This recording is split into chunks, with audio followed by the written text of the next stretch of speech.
So, playing with the P90.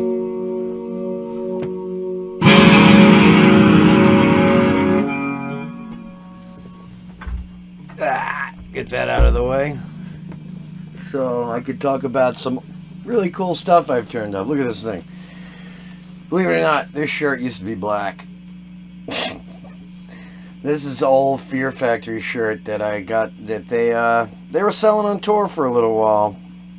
It's from when I used to shoot at Roseland. My favorite thing to do. Roseland was like my favorite place to shoot. I shot some of my favorite and best shots there.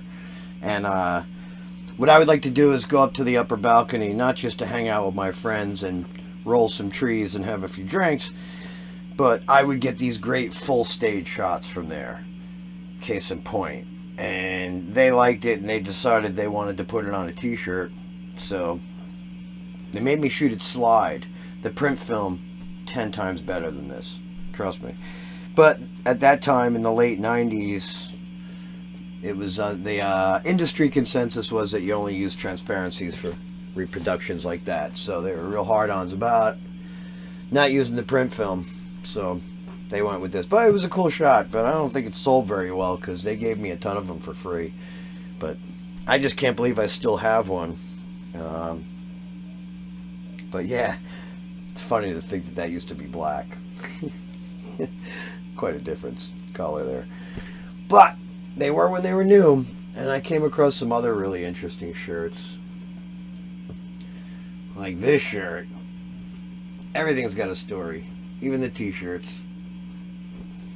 This was after one hell of a night at Don Hill's. I don't remember what the showcase was for. All I know is it was sponsored by Cuddy Sark. And I don't think I have to explain much more beyond that of how detrimental that was to our well-being. And then I couldn't get a cab from Don Hill's to Wellhop. And it was pouring rain, so I had to walk there.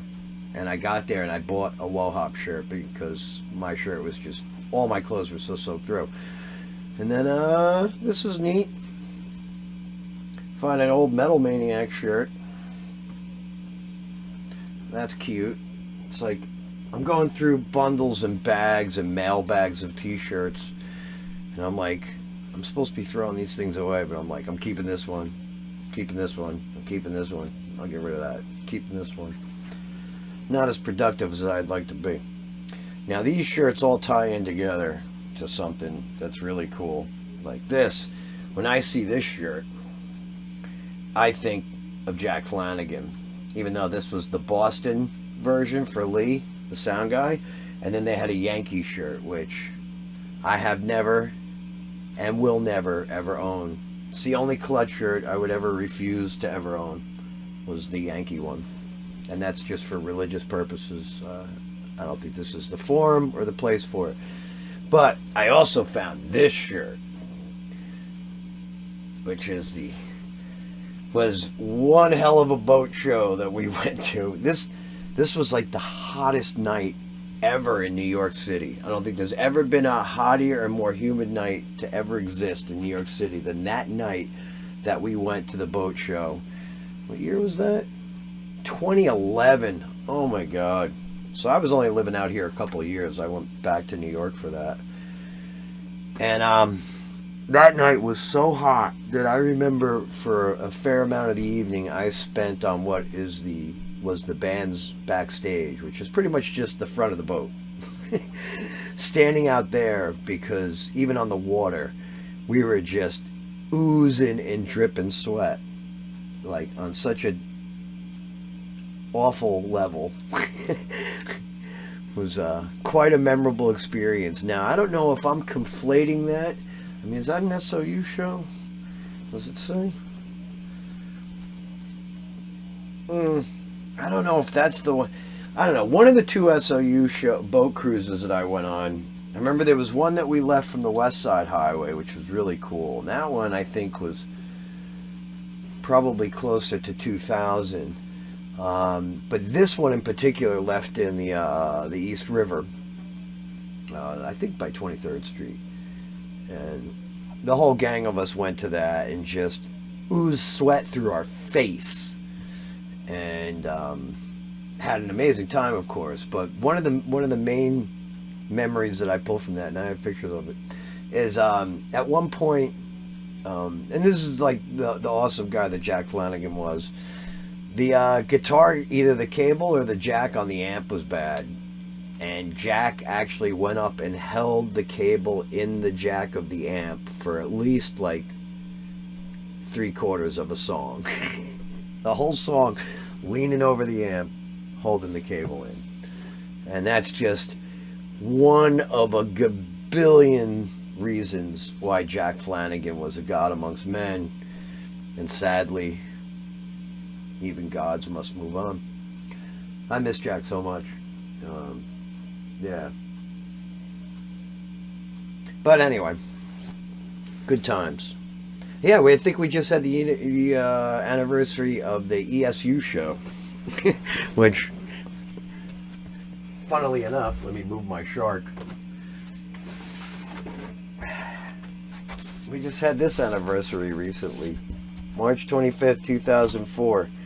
Now here's a cool story. I didn't live out here yet for this show. Yeah, why don't we do this? Maybe I should do this for all videos I make. Way cooler. Not that you can see it, but what do you call it? That show at ESU, I came out here with the band, and I remember, oh man, Henry's gonna love me telling this story. But we were hanging out there, and it was relatively quickly within arriving that it was brought to our attention that it was a dry campus, and there was no beer. That made nobody happy.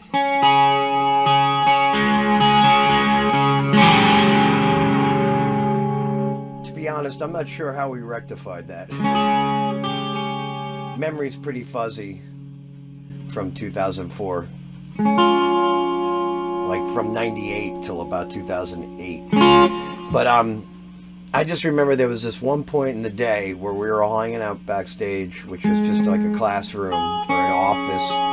Across the hall was a classroom in progress, and they had their door open, unfortunately. And Flanagan had to take a call and went out in the hallway. And he's just like, blah, blah, blah, F you, blah, blah, blah, blah, blah, blah, blah, blah, blah, blah, like really getting into hardcore business negotiations in the rock and roll world. And,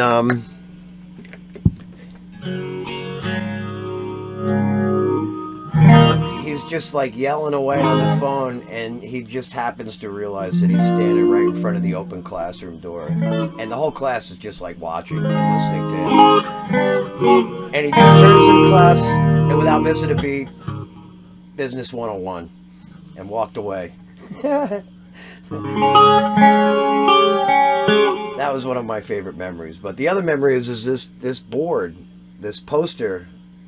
It was actually just it was a laminated poster, I think. I don't know, it was a poster.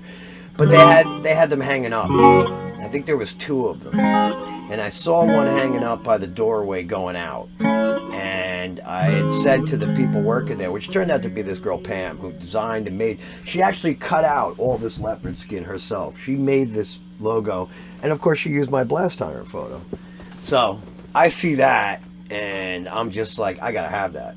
And I guess I was talking to her, and I was like, can I please have that poster? What do you want for it? And they're like, you can't have it. And I was like, really? I was like, I really want it. I took that photo. And she's like, well, I made that thing. And I was like, well, I really want that poster. She was like, well, we're not giving it out. And I was like, all right, well, here's what's going to happen. Either you're going to tell me I can have it, I'll give you a couple bucks for it or whatever, or I'm going to take it one way or another.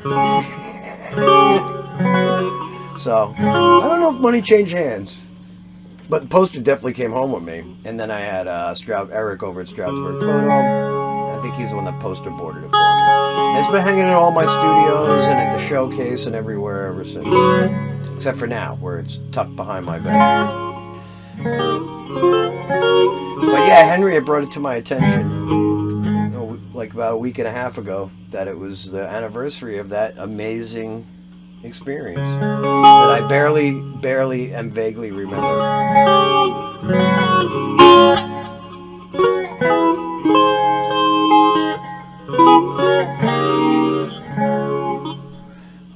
So yeah, ain't that some shit?